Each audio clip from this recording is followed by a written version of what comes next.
দখলটা আমি বারবার বলছি, মাঝমাঠটা কিন্তু এখনো পর্যন্ত দখলে আনতে পারেনি এটিকে মোহনবাগান। জয়ের আশায়, প্রবীর আশায় আশা করছি কিছুটা গতি বাড়বে এবং মাঝমাঠের দখল এটিকে মোহনবাগানের দখলে আসবে এবং আক্রমণের ধার বাড়বে। চাংতে থেকে অনিরুদ্ধ থাপা, সেখান থেকে দীপক টাংরি পেলেন না, এখানে জেরি আক্রমণে Chennai FC down the left, Changte এক্ষেত্রে বল মাঠের বাইরে। তবে এটা ঠিকই যে জয়েশ রানে এবং প্রবীর দাস এই দুজন মাঠে আসার পর খেলার চালচিত্র বদলাতে পারেন কিনা সেটা দেখার। ওখানে আমরা দেখতে পাচ্ছি ছাংতে কিন্তু বল পেলেই তার যে গতি আছে সেটা নিয়ে বিপজ্জনক পরিস্থিতির সৃষ্টি করছেন। এখানে ক্লিয়ারেন্সটা ঠিক মতো হলো না, কিন্তু ক্যাজুয়াল ক্লিয়ারেন্স হয়ে গেল সন্দেশ জিঙ্গানের। যাই হোক, দেখতে দেখতে কিন্তু 72 মিনিট খেলা অতিক্রান্ত হয়ে গেছে, 73 মিনিটের দিকে খেলা যাচ্ছে, এখনো পর্যন্ত গোলের দেখা নেই। ওদিকে ক্রিভেলারও, যিনি নায়ক ছিলেন এই চেন্নাই এফসি, তিনি কিন্তু মাঠের বাইরে। সন্দেশ জিঙ্গান, ক্লিয়ারেন্স, জেরি, ট্র্যাপিংটা ঠিক মতো হয়নি। যাই হোক, বল পেয়ে গেছেন ওখানে চাংতে বডি টুইস্ট করে চলেছেন, সেখান থেকে জেরি, চাংতে না, শেষ অব্দি সন্দেশ জিঙ্গান। এবার পাল্টা বলে আক্রমণে এটিকে মোহনবাগান পারবে, কিন্তু বল পাছাড়া হয়ে যাচ্ছে, বল চলে যাচ্ছে বারবার চেন্নাইয়ের খেলোয়াড়দের পায়। এই মুহূর্তে জেরি, অনিরুদ্ধ, সেখান থেকে মেমো, ব্যাকপাস, এলিসাবিয়া নিজেদের মধ্যে অনেকক্ষণ বল রেখে যার ফলে দ্বিতীয়ার্ধে পজিশন অনেক বেশি চেন্নাইয়ের, কোনো সন্দেহ নেই। সিপোভিচ ডাউন দ্য লেফট, আক্রমণে যাওয়ার চেষ্টা, অনেকটা বল কিন্তু নিজেদের আয়ত্তে রাখছে রজত, দেখো। এবং চেন্নাই চেষ্টা করছে যে এটিকে মোহনবাগানের ডিফেন্সকে কিছুটা তুলে আনতে। সেই ট্র্যাপে আমার মনে হয় না পা দিলেই ভালো, কেননা যে গতিতে ছাংতে এবং জেরি আক্রমণে যাচ্ছে সেটা কিন্তু বিপজ্জনক হতে পারে, কেননা এটিকে মোহনবাগান ডিফেন্স তারা কিন্তু আজকের ম্যাচের নিরিখে একটু স্লপি, একটু স্ট্রাগলিং মনে হচ্ছে। আবার আক্রমণে যাচ্ছে সেই চেন্নাই এফসি, দেখা যাক রাহিম কি করবেন, কাকে দেবেন, ডাউন টু দ্য রাইট, ওখানে লক্ষ্য ছিল রিগান কিন্তু পাননি, যার ফলে এটিকে মোহনবাগানকে কিন্তু প্রতিপক্ষের সীমানায় হানা দিতে হবে, তা নাহলে গোলটা আসবে কি করে নবী। ওইটা দেখেন 74 মিনিট খেলা হচ্ছে, হয়তো এই জায়গায় আমার মনে হয় কোচের একটু এখানে বাইরে থেকে একটু আরও গাইড করা উচিত। কোথায় টিম খেলছে লক্ষ্য করে দেখেন, পুরো নিজেদের হাফে এসে রয় কৃষ্ণা ট্যাকেল করছে, কোথায় না প্রীতমের জায়গায় এসে, এত নিচে যদি এসে ট্যাকেল করে তাহলে যখন রিয়াটাকে যাবে তো গোলের কাছে পৌঁছতে তো টাইম লাগবে। আপনি লক্ষ্য করে দেখুন আমরা যে জায়গায় খেলা দেখছি ঠিক চেন্নাই এফসি কোন জায়গায় আর এটিকে মোহনবাগান কোন জায়গায়। এটিকে মোহনবাগানকে কিন্তু আরও যখন বল লুজ করছে বা লং মারছে সঙ্গে সঙ্গে কিন্তু টিম তুলতে হবে, আর টিমটা তুলতে হবে কিন্তু গোলকিপারকে। কাকে তুলতে হবে না, গোলকিপার আমাদের অরিন্দম ভট্টাচার্যকে কিন্তু বলতে হবে আপ, তবে কিন্তু টিমটা উঠবে। একটা গোলকিপারে কিন্তু অনেক বড় ভূমিকা থাকে পেছন থেকে টিমকে আপ করা, কেন পুরোপুরি নিজেদের জন্য এসে খেলছে, এই জন্য কিন্তু অ্যাটাক করছে তখন অনেক সময় লেগে যাচ্ছে। আমরা দেখতে পাচ্ছি খেলোয়াড়দের জন্য ড্রিঙ্কস ব্রেক, প্রতি অর্থেই এই ড্রিঙ্কস ব্রেকটা হয় খেলোয়াড়রা যাতে জল পানের সুযোগ পান। এটাও এবারই হিরো ইন্ডিয়ান সুপার লিগে প্রথম প্রবর্তন করা হয়েছে এই নিয়মটা। নবী একটা পয়েন্ট তুললো রজত, যে আক্রমণে যেতে হবে, রয় কৃষ্ণাও যদি ডিফেন্সে চলে আসে, ওদিকে কি প্লেয়ার একবার দেখে নি রজত। সিলভেস্ট্রা এইবারে এই সিজনে সর্বাধিক সুযোগ তৈরি করেছেন 21টা, এখনো পর্যন্ত মাত্র একটা গোল করেছেন মুম্বাইয়ের বিরুদ্ধে। আমার মনে হয় যে সিলভেস্ট্রা একটা ইম্পর্টেন্ট ক্যারেক্টার, ইম্পর্টেন্ট চরিত্র এই চেন্নাই টিমটার। আজকেও যথেষ্ট ভালো খেলেছেন, কিন্তু চাইবো এটিকে মোহনবাগানের বিরুদ্ধে তিনি যেন গোল করতে না পারেন। আর এই টাচ ম্যাপটা যদি আমরা দেখি অ্যাটাকিং হাফে, বিপক্ষের অ্যাটাকিং হাফে অবশ্যই সিলভেস্ট্রা বেশ কিছু বল হোল্ড করেছেন। আজকের ম্যাচে বেশ ভালো ফুটবল খেলেছেন সিলভেস্ট্রা। ওখানে অ্যান্টোনিও লোপেজ আবাসকে দেখলাম, শাবাজ লাজলোকে দেখলাম, অ্যানিমেটেড দুই কোচকে দেখতে পেলাম, কিন্তু রজত নবী যেটা কথাটা তুললো যে রয় কৃষ্ণা যদি ডিপ ডিফেন্সে স্টপারের কাছে নেমে যায় তাহলে আক্রমণটা হবে কোত্থেকে। দেখুন প্রদীপদা, যদি মাঝ মাঠে বল হোল্ড না হয় তাহলে রয় কৃষ্ণাকে কিন্তু নেমে আসতে হবে ডিফেন্স মিডফিল্ডকে হেল্প করার জন্য। রয় কৃষ্ণা প্রতিটা ম্যাচেই সেটা করে থাকেন, আমরা আসবো সেই প্রসঙ্গে এই আক্রমণটা পরে।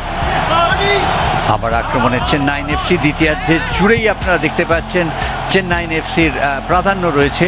এখন দেখা যাক সেই প্রাধান্যকে বিপরীত দিকে বইয়ে দিতে পারে কিনা এটিকে মোহনবাগান। আক্রমণে আসতে হবে গোল তুলতে গেলে, কখন আসবে আক্রমণে দেখা যাক। আর দুটো ফ্রেশ লেগ ইনজেক্ট করা হয়ে গেছে প্রবীর দাস এবং জয়েশ রানে, তাদের ওপর অনেকটা ভরসা বা আশা রয়েছে সমর্থকদেরও। দেখা যাক তারা খেলার চালচিত্রকে উল্টো দিকে বইয়ে দিতে পারে কিনা। আর ডেভিড উইলিয়ামস এবং রয় কৃষ্ণার যুগলবন্দি, সুতরাং সেটা দেখার আশাতেও তো রয়েছেন তারা। এদিকে অরিন্দম ভট্টাচার্য আজকে কিন্তু নিঃসন্দেহে নিজেকে একটা অনন্য উচ্চতায় তুলে ধরেছেন। Deepak Tangri head throw in হয়ে গেছে রজত। সুতরাং আক্রমণে কিন্তু আসতেই হবে এবং মিডফিল্ডকে সক্রিয় হতেই হবে এটিকে মোহনবাগানের। অবশ্যই মিডফিল্ডে বল হোল্ড করতে হবে। যদি মিডফিল্ড বল হোল্ড করতে পারে, যদি আপার লাইনে স্ট্রাইকিং লাইনে বল হোল্ড হয়, তবেই আসবে একটা গোলের সুযোগ। অবশ্যই এক্ষেত্রে চলে এসেছিল, ভালো থ্রু ছিল, একটু সম্ভবত বলের গতি বেশি থাকায় এক্ষেত্রে বলের নাগাল পাননি। আর এডু গার্সিয়া, যাকে আমরা এই মুহূর্তে স্ক্রিনে দেখলাম, আজকে খুব একটা ইমপ্রেসিভ লাগেনি। এই বলটা ভালো ছিল, রয় কৃষ্ণা আগে থেকে রিড করতে পারলে, তাহলে কিন্তু এই বলটা ধরতে পারলে বিপজ্জনক পরিস্থিতি হতো। প্রবীর বল বাড়িয়েছেন বক্সে। এই মুহূর্তে রয় কৃষ্ণার শট প্রতিহত হয়ে গেছে। বলতে বলতেই কিন্তু এটিকে মোহনবাগান আক্রমণে এসেছে অনেকক্ষণ পর। যাই হোক, এক্ষেত্রে রয় কৃষ্ণার কাছে একটা সুযোগ ছিল। Rahim Ali down to the right, Reagan Singh আক্রমণে চেন্নাইন এফসি কি গতি বাড়িয়ে দিয়েছেন কিন্তু এই তরুণ তুর্কিরা। রিগান রিগান রিগান শট বাইরে। নবী বারবার যেটা কিন্তু আমরা আলোচনা করছি, এই জায়গা থেকে দেখেন কোথা থেকে রিগান আসছে, সেখানে কেউ গিয়ে যে ব্লক করবে, কোনো একটা মিডফিল্ড গিয়ে বা ব্লক করবে, সেটা কিন্তু হচ্ছে। দেখেন কোথায় বল ধরেছে, নিজের হাতে বল ধরেছে, নিজের হাতে বল ধরে সেখান থেকে বক্সের ভিতরে ঢুকে সেইখান থেকে একটা শট মেরে যাচ্ছে, তাকে কেউ ব্লক করছে না। এইগুলো কিন্তু প্রদীপদা আমি বারবার বলছি, এই জায়গায় কিন্তু একটু হলেও এটিকে মোহনবাগানের ডিফেন্ডারদেরকে কিন্তু বা যারা মিডফিল্ড আছে অসাধারণ সেভ হাতে কিন্তু লেগেছে। লাস্ট টাচটা কিন্তু অরিন্দমের হাতে, অরিন্দম কিন্তু আবার একটা সেভ করলো। নিঃসন্দেহে অরিন্দম দারুণ খেলছেন আজকে। অ্যাটেম্প্ট হয়েছে চেন্নাইনের হয়ে 10টি, এটিকে 7টি। এদিকে অনিরুদ্ধ থাপা কর্নার কিক কিন্তু ফিস্ট করে দিয়েছেন অরিন্দম ভট্টাচার্য। আবার আক্রমণের ঢেউ আছড়ে পড়ছে এদিকে মোহনবাগানের ডিপ ডিফেন্সে। আবার ভাসানো বল, হেড, ওখানে গোল আসবে না। শেষ অবধি আবার অরিন্দম ভট্টাচার্য। হচ্ছেটা কি রজত? যদি বলটা একটু আগে রিগান যে শটটা নিয়েছিল, আমার মতে এটা এই ম্যাচের বেস্ট সেভ। যেখান থেকে রিচ করেছিল অরিন্দম, কোনো প্রশংসাই যথেষ্ট নয়, একটা নিশ্চিত গোল পেতে পারত রিগান। হ্যাঁ, ব্রিলিয়েন্ট সেভ। আর এই বলটা অবশ্যই হেডটা সরাসরি চলে গেছিল।